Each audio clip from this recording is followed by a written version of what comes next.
Okay, let's say kita dah masuk persatuan, kita dah buat movement, kita nak mencapai satu impact yang kita betul-betul rasa perkara tu bermakna dan perlu diselesaikan, perlu dijayakan dengan baik. Okay, yang kebiasaannya kalau student termasuk orang dewasa yang dah kerja dalam organisasi, bisnes ataupun masuk dalam persatuan, kebanyakannya fokus dia oriented kepada nak buat perancangan. Apa planning kita tahun ni, berapa banyak kita nak dapat, nanti bila dah habis semua, kita dah buat semua, kita nak tengok dapat ke tidak dapat berdasarkan planning tu. Okay, kenapa biasanya planning ni kalau kita buat kita tak dapat apa yang kita target? Okay, so dia biasanya ada 4 sebab. Okay, satu, volatility. Okay, benda ni perubahan negara dunia terlalu cepat sampai apa yang kita plan nak capai, bila kita dah cuba execute, benda tu dah jadi outdated, benda tu dah tak terpakai. Kalau benda tu efficient dulu, by the time 6 bulan, 8 bulan kita jalankan, dia dah tak efektif. Okay, so sebab tu lah planning tu sangkut tengah jalan ataupun bila dah berjalan tak membantu at the end. Okay, yang kedua ialah uncertainty. Okay, bila kita dah jalan, kita dah buat banyak sangat perkara yang tak boleh dijangka tiba-tiba muncul, yang mana especially faktor-faktor ni semua faktor luar yang saya sebut 4 ni. Okay, yang ketiga ialah complexity. Okay, kita gagal untuk kenal pasti sebenarnya dunia ni kompleks. Okay, jadi organisasi kita tertakluk kepada realiti dunia yang kompleks. Jadi bila muncul perkara-perkara lain dalam konteks yang luar kita punya skop, kita punya kontrol, complexity tu akan mula timbul dan mengganggu perancangan kita. Yang keempat ialah ambiguity. Kita memang akan jadi gabun. Kita buat plan ikut syok sendiri kita. Biasanya kita akan tengok apa yang kita ada, apa yang kita pernah nampak orang lain buat. Kat situ je yang kita akan boleh guna sebagai asas penilaian kalau nak buat plan. Jadi kita dah buat plan, kita cuba buat dalam keadaan kita sebenarnya masih lagi meraba-raba lah, tak nampak nak pergi mana sebenarnya ni kan, betul ke boleh sampai ke tak. So itu ambiguity. Kita tak tahu sendiri apakah planning kita tu boleh mencapai, pernah mencapai dan akan mencapai apa yang kita nak. Okay, tapi kalau macam gitu, tak ada sebab lah untuk nak buat plan. Kalau asyik-asyik buat plan gagal. Sebab ramai orang kadang-kadang dia dah ikut tradisi dah. Kalau setiap tahun ini plan dia, kita follow je lah senior kita sebelum ni, kita buat balik. Kalau ada 4 perkara yang akan confirm mengagalkan, macam mana kita nak atasi? Kat sini kita kena ada strategi. Okay, strategi yang akan membantu kita mengatasi 4 perkara yang akan mengagalkan apa-apa perancangan yang kita nak buat. Okay, external factor yang akan mengganggu kita punya perancangan. Sebab perancangan ni biasanya kita akan tengok internal, kita akan tengok apa yang kita rasa, apa yang kita tahu. Okay, strategi dia lebih luas, dia lebih overview dia lagi tinggi dan dia lebih fleksibel. Okay, dia tak fix kepada certain step. Jadi dalam konteks strategi, ada 5 perkara yang kita akan perhatikan. Yang pertama ialah kita kat mana. Okay, kita kat mana, macam mana keadaan kita sekarang. Itu yang kita akan tengok 4 benda ni lah. Okay, kita kat mana, apa environment yang sedang kita lalui sekarang. Okay, yang kedua ialah kita nak pergi mana. Sebenarnya apa vision kita, apa makna yang akan membantu kita, apa impact yang akan memberi makna kepada kita, apa perubahan yang kita nak buat. Sepatutnya negara kita ataupun universiti kita ataupun organisasi kita, bisnes kita sekarang ni sepatutnya kita nak pergi ke mana. Okay, yang kedua.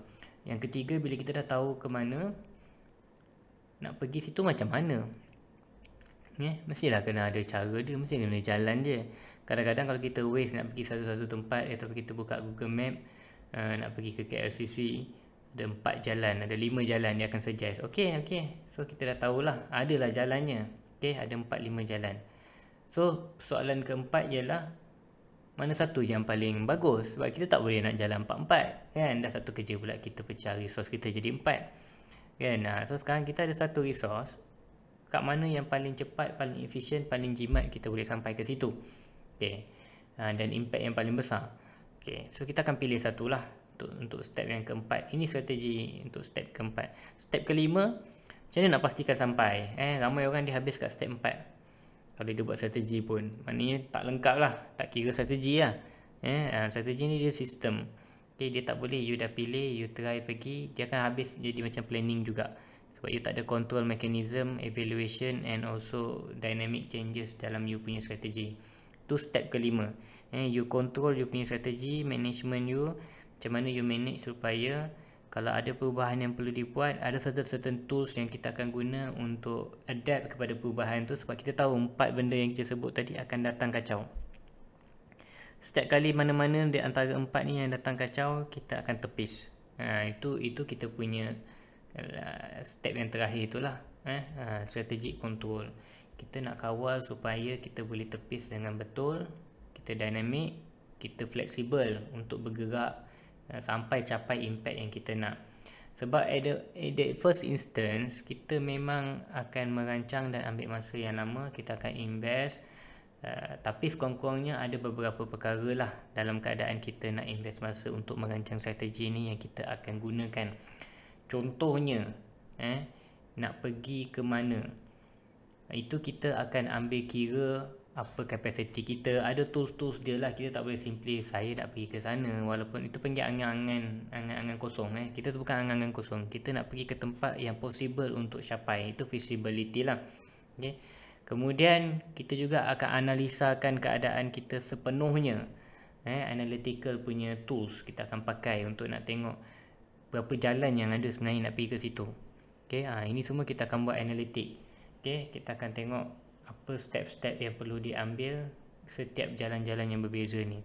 Kemudian kita akan buat strategic choice. Tu pun ada tools dia juga. Macam mana kita nak calculate mana yang paling highest value untuk nak kita pilih di antara 4-5 jalan ni, kan? Apa pertimbangan aspek ataupun perspektif yang kena ambil kira sebelum kita buat keputusan tu, sebab kita akan vote.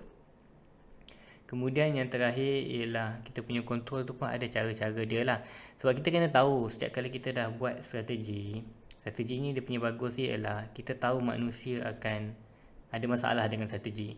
Okay, kalau planning kita tak ambil kira manusia. Planning ni kita rasa dah ada step, kita rational, kita logik, kita buat je. Tak, strategi dia tak akan tengok macam itu. Sebab kita tahu manusia ni dia bukan simply akan buat apa yang disuruh. Ada certain manusia ada isu communication, ada certain manusia ada isu tak faham, ada certain manusia dia ada isu, ada kepentingan tersendiri yang dia nak cuba capai, kan, yang mana menjejaskan the overall objektif kita. So kat situlah strategi ni membantu, sebab strategi ni sebenarnya dia ambil kira secara skop yang luas, landscape yang sepenuhnya, dan dia boleh diubah secara sistematik. Jadi leadership ataupun member yang ada culture, yang ada attitude untuk ada strategi ni, dia tahu nak move dengan cepat bila apa-apa berlaku supaya capai juga impact tu. Yang paling penting kita dah ada vision, kita nak capai impact tu dalam masa 1 tahun, 2 tahun, 3 tahun. 3 tahun macam mana pun dengan strategi yang kita dah pilih ni, kita movekan dia, maneuverkan dia, capai juga objektif impact tu. Jadi dia lagi membantu kita mencapai apa kita nak daripada kita jalan randomly, belasah saja, nak buat apa ikut suka aku, ketua cakap macam ini aku ikut je. Dia akan belasah lah, jadi gaduh-gaduh and then jadi tak best. Okay. Ataupun akhirnya kita akan rasa macam sia-sia lah masa kita, kan, aku buat ni untuk capai impact, last tak capai impact. Saya tak nak sembang dengan orang yang kita video ni bukan untuk orang yang nak masuk persatuan for fun ataupun nak masuk organisasi untuk nak gaji saja, yang tak nak develop apa-apa, yang tak nak rasa nak meningkatkan potential diri. Saya tak nak, video ni bukan untuk you untuk nak dengar benda-benda macam ni.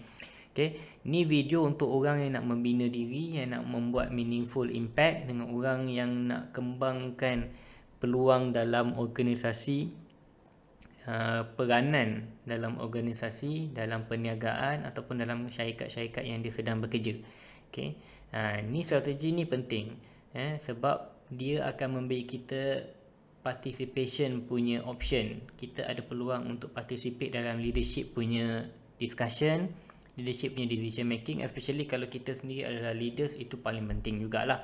Kita sama ada leaders kepada kita punya level ataupun kita top leaders of the organisation.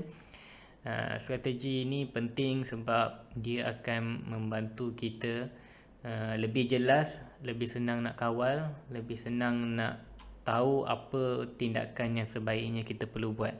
Sekurang-kurangnya kalau salah pun kita tahu nak tengok kat mana sebenarnya yang silap.